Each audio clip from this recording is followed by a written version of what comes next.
Bonjour, vous voyez, aujourd'hui c'est le 31 août, juillet pardon, et c'est un temps d'automne quoi, hein. Ça fait depuis le mois d'octobre l'année dernière qu'il pleut, qu'il pleut, qu'il pleut. Et c'est très froid. Alors il y en a qui disent qu'il y a le réchauffement climatique, hein, j'aimerais bien savoir où il est. Vous en faites pas, il arrive. Voilà, cette vidéo c'est pour parler des soins. Bon, les soins aujourd'hui, qu'est-ce que vous voulez qu'on y fasse? On n'y peut rien. Vous êtes en train de vous battre dans la rue pour ne pas vous faire vacciner, ou au contraire pour que tout le monde soit vacciné, ou pour ne pas avoir de passe sanitaire, etc., etc. Bon, tout ça, c'est bien. Moi, je laisse faire. Je pense que tous ceux qui se concentrent sur ces problèmes-là n'ont pas du tout compris ce qui se passe dans notre civilisation. Mais alors, pas du tout. Euh, Écoutez, la Covid, comme on n'est pas bon en matière de soins en France, on arrive à 160 morts pour 100 000 habitants. Il y a plein de pays africains où ils sont à 20 000 ou 30 000, même pas, certains 12 000 pour 100 000 habitants. Hein, c'est pas une question de quantité de population. Euh, bon, il y a plein de raisons qui peuvent peut-être expliquer une partie de ça en tous les cas, mais on a vraiment été très très mauvais dans la gestion de cette maladie. Pour moi, vous voyez, ça a un effet un peu comme d'avant la guerre de 39-45 que je connais pas, hein, que j'ai pas connu, hein, bon, même si j'ai les cheveux blancs, mais dont j'ai analysé l'histoire en long, en large et en travers. On est à peu près dans la même époque. On est à peu près dans la même époque. On a des généraux qui se prennent pour des cadors et qui sont des grosses nullités. Voilà. Euh, et par contre, les bons généraux, eux, alors, il faut qu'ils fassent gaffe à leur emploi, même à leur retraite. Voilà, c'est ahurissant. Donc, on est dans cette situation et nous, on doit penser à organiser les soins dans le futur. Alors, le faire avec des médecins, c'est difficile pour nous. On n'a pas beaucoup de contact avec des médecins. Ils ont plein d'autres choses à faire. Enfin, ils se sont pris la Covid à bras-le-corps et moi, ma Toubib, elle a eu 2 fois la Covid. 2 fois en l'espace de presque un an, quoi. Un peu moins d'un an. Une fois en août l'année dernière, 2020, et une fois en mars de cette année 2021. Euh, la première année, elle n'avait pas bien récupéré, elle avait du mal à marcher, en tous les cas à monter les escaliers, marcher non, ça allait, mais monter les escaliers, c'était épuisant pour elle. Et bon, voilà, alors je ne vais pas raconter mes propres aventures dans cette histoire, mais c'est pour dire que les certitudes qu'on nous annonce à la télévision sont largement battues en brèche par la réalité, quoi. Je pense, moi, qu'il y a ou bien ces gens-là sont tellement nuls et ils se croient tellement forts, parce que le problème, c'est que c'est ça, c'est qu'ils ils croient détenir la vérité, alors que la vérité est complexe. Voilà, mais en fait, les vrais problèmes sont beaucoup plus graves que ça, et bien ailleurs, et malheureusement. Alors, tout de même, le gouvernement s'en occupe hein, de ces vrais problèmes. Par exemple, du réchauffement climatique. Il est clair que si on avait continué à polluer comme ça jusqu'en 2030, plus personne, rien même, ne pouvait vivre à partir de 2000, disons entre 2050 et 2060, quand vous avez des températures de 55 degrés qui vont durer un mois, vous vous rendez bien compte que tout meurt, tout, tout est cuit, tout meurt, tout disparaît. Alors, peut-être sauf certaines bactéries, certains... Bon, il y a toujours des trucs un peu spéciaux dans la vie, mais je dirais que pour tout ce qui concerne les humains et les animaux, je dirais, à notre dimension, ça aura disparu, et les plantes, et les plantes. Autrement dit, la Terre va devenir un désert. Alors, pas vraiment, puisque donc l'Europe a décidé de diminuer les émissions de gaz à effet de serre de 57%, je l'ai déjà dit plusieurs fois, et que bah, ça suffit pas, ça suffit pas. Mais en fait, ça va marquer quand même, ça va nous laisser sur des dynamiques d'évolution du climat qui restent à peu près vivables, à peu près, avec beaucoup de précautions. Il ne faut pas qu'on arrive à 5 degrés d'augmentation de température moyenne de la Terre. Il faut qu'on reste en dessous de 5 degrés. Disons 4 degrés, les fermes de la vie, nous savons vivre. C'est difficile, ça sera difficile, ce ne sera pas la vie qu'on connaît aujourd'hui, c'est sûr, hein, même si on élimine toute la technologie. Donc ce sera une vie assez difficile, mais les humains veulent vivre, n'est-ce pas, hein. Il n'y a que les quelques humains saturés aujourd'hui de technologie, d'information, de machin, qui se disent après tout, on va crever, c'est très bien. Bon, je crois pas que les vrais humains disent ça. Donc je dirais au-dessus de 4 degrés, on sait encore faire, mais au-dessus de 5 degrés, non, personne ne saura faire. Parce que là, c'est pas, vous comprenez, un dixième de degré, aujourd'hui, ça transforme nos paysages. Un dixième de degré. Alors imaginez ce que c'est 1 degré, surtout quand on atteint ces températures-là. C'est plus des températures où l'homme peut vivre dehors. Et quand on atteint ces températures-là, il ne faut pas croire que la nuit, ça descend à 30 degrés ou à 25 degrés, hein, qui sont des températures tout à fait vivables. Non, non, ça va rester au-dessus des températures létales, donc des températures mortelles. Où j'en étais là? Oui, les soins. Bah, les soins, tout ça, ça a évidemment une énorme importance dans la notion de soins. Bon, nous pensons que les années qui viennent vont être difficiles pour les humains, difficiles pour... on attaque, vous savez, cette civilisation qui est en train de s'éteindre là, c'est une civilisation du muscle. C'est pas une civilisation de l'intelligence. Alors voilà, on a fait des transformations. Alors bien sûr, il y a eu beaucoup d'intelligence déployée pour faire des microprocesseurs, pour faire des tas de choses comme ça je conteste pas. Ou même dans théorie mathématique et tout ça. Oui, bien sûr, il y a eu beaucoup d'intelligence. Mais l'usage qui est fait de cette intelligence, c'est surtout du muscle. Hein, et quand c'est pas le muscle, on a remplacé le muscle par la technologie, quoi. Hein. On envoie certainement des fusées sur la Lune ou sur Mars. Enfin, peut-être oui, sur Mars aussi. Mais il n'y a pas beaucoup d'intelligence derrière. Il n'y a pas beaucoup d'intelligence. Les gens ne comprennent pas bien pourquoi. C'est sûr, les scientifiques, eux, ça les passionne. J'ai un peu bossé là-dedans. Je vous assure que même quand on travaille sur des tout petits domaines de ces technologies-là, le moment où la fusée part, on sait qu'on a un petit bout de nous qui part. C'est absolument passionnant pour un scientifique, quoi. Hein. Même si c'est vraiment presque rien, quoi. Un tout petit bout qui part. Voilà. Et voilà. Donc, c'était une civilisation du muscle ou de la mécanique, quoi. Et maintenant, on va rentrer dans un cadre très différent qui est la civilisation de l'intelligence, la civilisation de la sensibilité, mais surtout de l'intelligence, je dirais, des connaissances. Hein.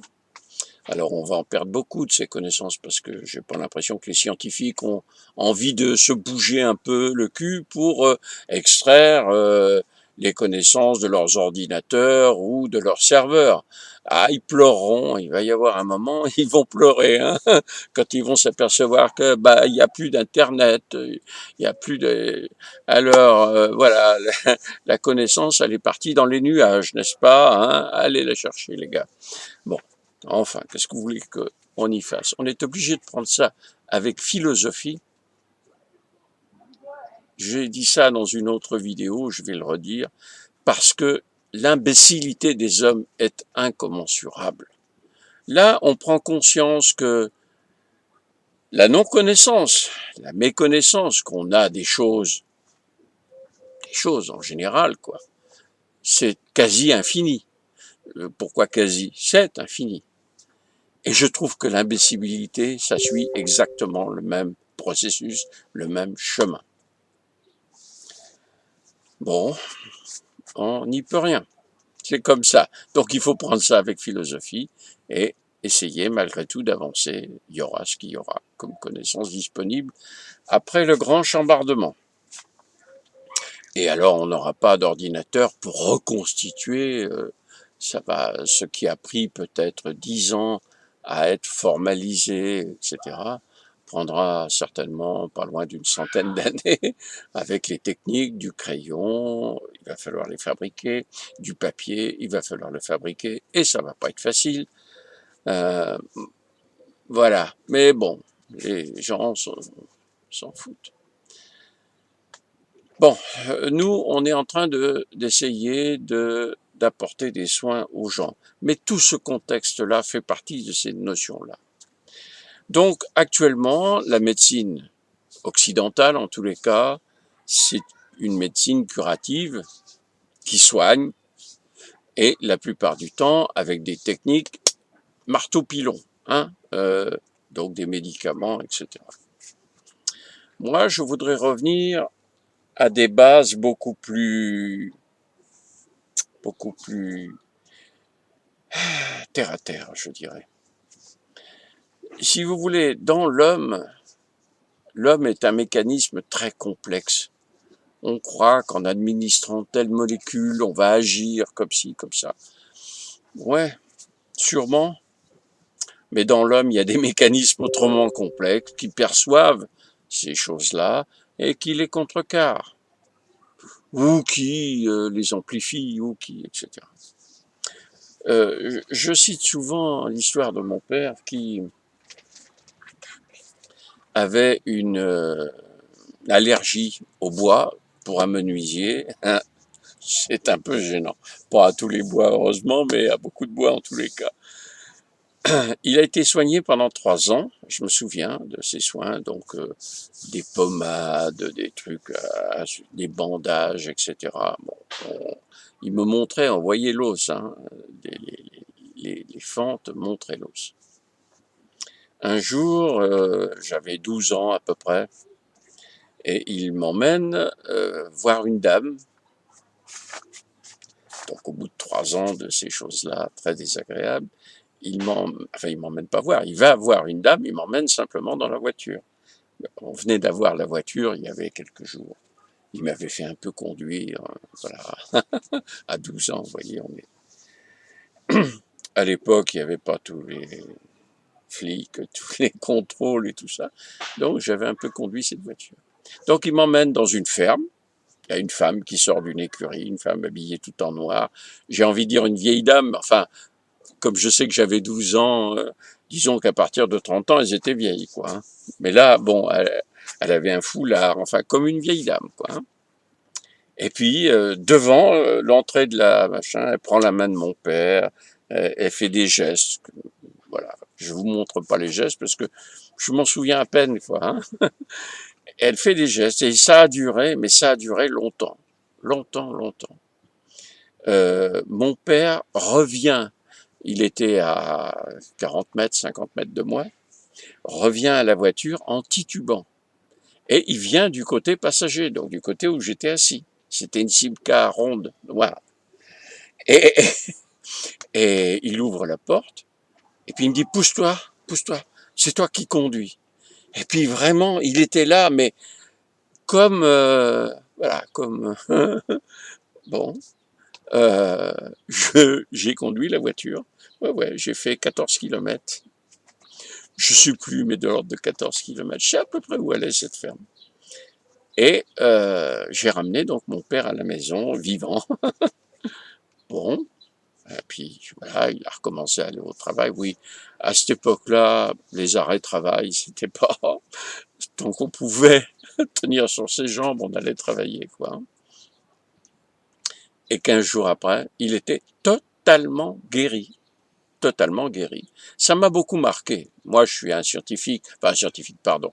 Je suis un ingénieur cartésien, donc, et puis cartésien très profondément. Je pense que beaucoup de choses s'expliquent, ou en tous les cas peuvent s'expliquer, si on ne connaît pas l'explication aujourd'hui.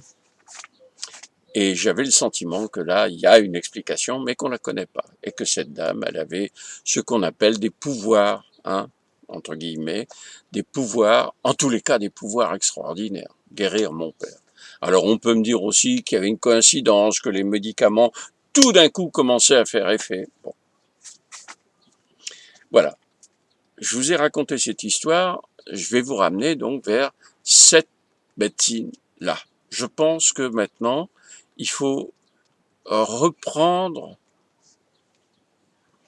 un chemin pour soigner les gens qui soit beaucoup plus complet que notre médecine.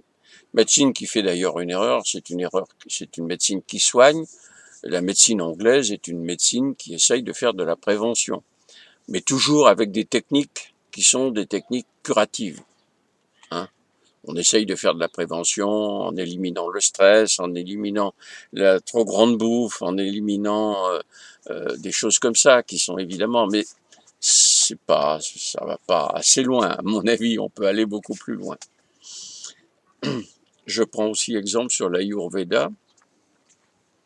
L'Ayurveda dont le rôle est de renforcer la bonne santé. Donc d'être plus difficilement malade. Voilà.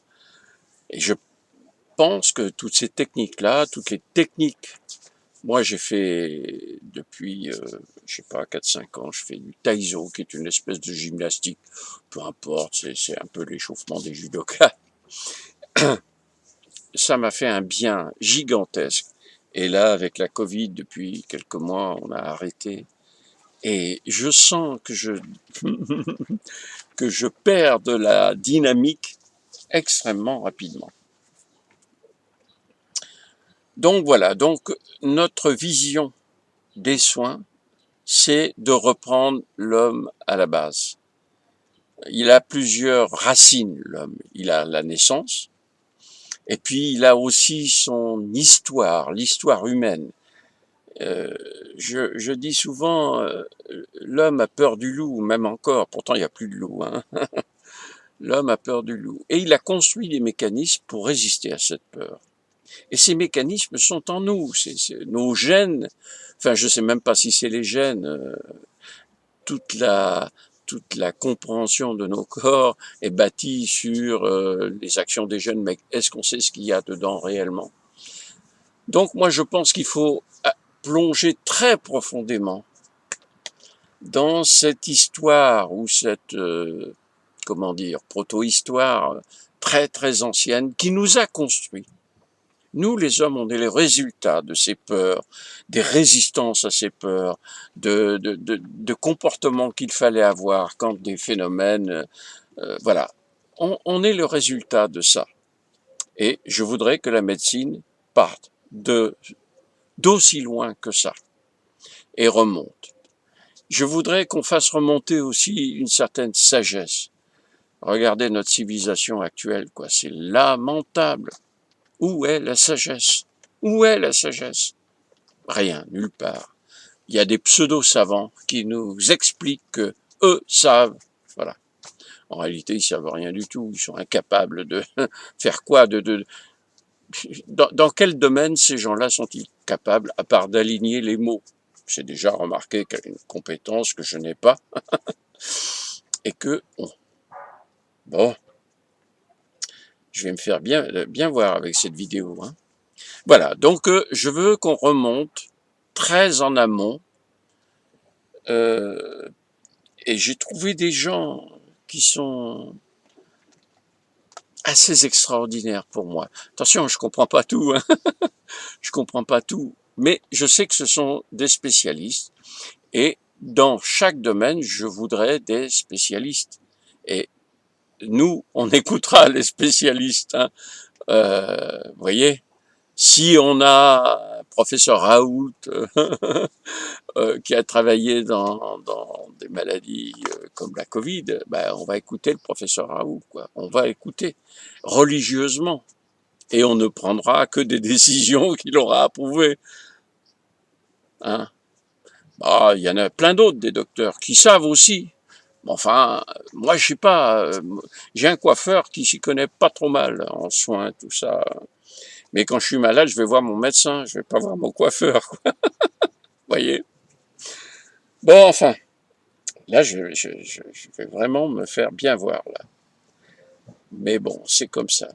Euh, euh, Voilà, donc pour nous, la médecine, ça va commencer à zéro. Ça va commencer, je dirais, par les savoirs anciens, par la sagesse, on remonte là, hein, on est au niveau presque des... Bah, il n'y a qu'à regarder les groupes de sages des communautés en Afrique. Bon, est-ce qu'on a tort d'écouter un sage? Bah, je sais pas, faudra essayer. Si 10 fois on écoute les sages, que 9 fois ça a marché, et si 10 fois on n'écoute pas les sages et que 8 fois ça a clapoté, voilà, bon, on en est là, quoi. Donc, je pense que la médecine, et d'ailleurs, j'ai confié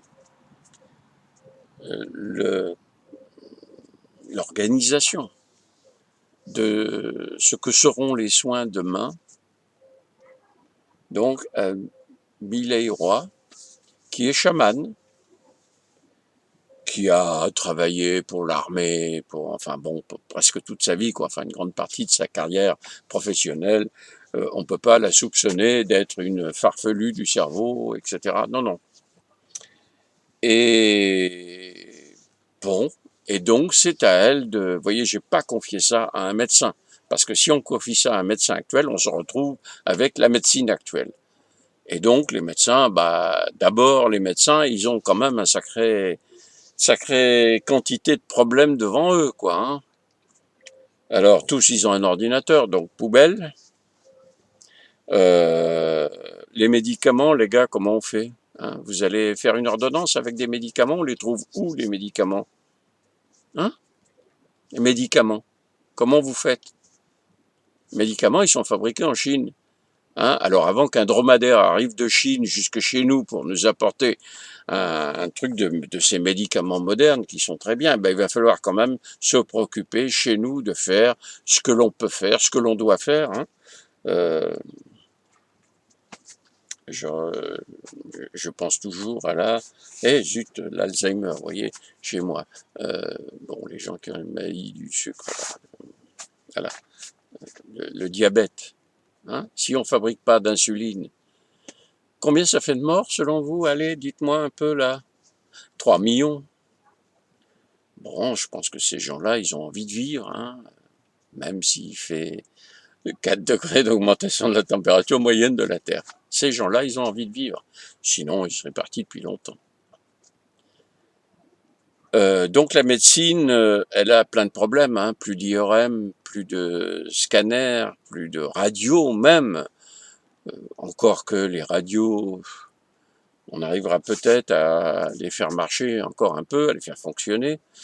Euh, Ça va demander beaucoup d'intelligence et un peu de muscle sûrement. Voilà, donc cette médecine, elle va devoir s'adapter elle aussi. En fait, ce qu'il va falloir, c'est faire se rencontrer ces deux mondes-là, qui se rencontrent. Hein. Il y a il y a des gens qui ont des talents pour soigner, qui vont dans les hôpitaux, et puis ça marche ou ça marche pas. De toute façon, si ça marche pas, c'est pas bien grave. Hein. Voilà, quoi. Si ça marche pas, ça marche pas. Qu'est-ce que vous voulez qu'on y fasse? Mais je crois qu'il faut cultiver ça. Parce qu'en fait, tous les gens qui ont peut-être des compétences que je ne comprends pas, bah, aujourd'hui, ils sont pas très, ils ont pas une façade comme le médecin, etc. Ils se cachent presque. Hein. Bon, enfin, il y a plein de problèmes. Bon, ils sont très enquiquinés par le fisc et par tout ça. Bon, il y aura plus de fisc hein, après. Donc, ils pourront exercer librement. Voilà, donc construire cette médecine. Je vais citer, pour terminer un peu cette vidéo, je vais citer un exemple. Je discutais hier au téléphone avec une dame, future, j'espère en tous les cas, future. En tous les cas, elle montre beaucoup d'envie, euh, future fermière, et avec son mari, ses 2 enfants, qui me racontait qu'une dame pharmacienne suivait les fermes de la vie avec passion depuis 3 ans, donc, qu'elle lisait tout ce que je produisais, etc. Comme j'en produis pas mal, il y a beaucoup de lectures, et qu'elle était passionnée. Et cette dame, que je ne connais pas, mais que j'aimerais bien connaître, donc si elle écoute ça, il faut qu'elle sache que je l'attends avec une patience, hein. Enfin, pas beaucoup de patience, justement. Je voudrais la voir là, maintenant, rapidement. Donc, elle est pharmacienne et elle a eu un cancer du sein. Et elle a guéri toute seule le cancer du sein avec simplement euh, mettre, si j'ai bien compris, des cataplasmes ou des, des terres, des argiles plus exactement, sur son sein, et peu, à force, elle a réussi à guérir son cancer. Je veux dire, c'est la combinaison pharmacienne qui sait quand même ce que sont les traitements des cancers du sein. Alors, c'est bien, mais ils guérissent quand même quelquefois, quoi. Enfin, souvent même, hein. Et puis se dire, voilà, moi, je veux pas subir effectivement les, les problèmes que posent ces traitements, et je vais donc prendre de la terre et guérir de mon cancer du sein. Je veux, je veux cette dame près de moi. Je la veux. Wow, je veux rien en réalité. J'ai pas le droit de vouloir. J'aimerais tellement. J'aimerais tellement. Parce que c'est cette médecine-là que je veux, moi, près de moi. Celle qui pense qu'en l'homme, il y a des solutions. Qu'en l'homme, avec un peu d'argile si vous voulez, mais qu'en l'homme, il y a beaucoup de solutions pour renforcer nos défenses, renforcer la vie. L'homme de demain a besoin de croire en lui. Les, la vie va être tellement difficile qu'il faut vraiment, et on ne peut pas simplement essayer de résister à ce qui nous arrive, il faut vivre, il faut progresser, il faut avancer, il faut étudier, il faut travailler, voilà, hein. Et pas seulement nous, il faut qu'on s'occupe de la biodiversité, il faut la faire renaître, cette biodiversité, dans un monde où tout est fait pour que le vivant meure. C'est ça qu'il faut. Voilà. Écoutez, je m'excuse d'avoir parlé de choses un peu personnelles et de mes envies, mais moi je suis pas médecin, je suis rien là-dedans. J'ai juste des idées un peu idiotes, si vous voulez, idiotes, si vous voulez. Eh ben on va essayer quand même. Allez, on va essayer, puis on verra bien, quoi, hein. De toute façon, qu'est-ce qu'on risque? À bientôt, les amis.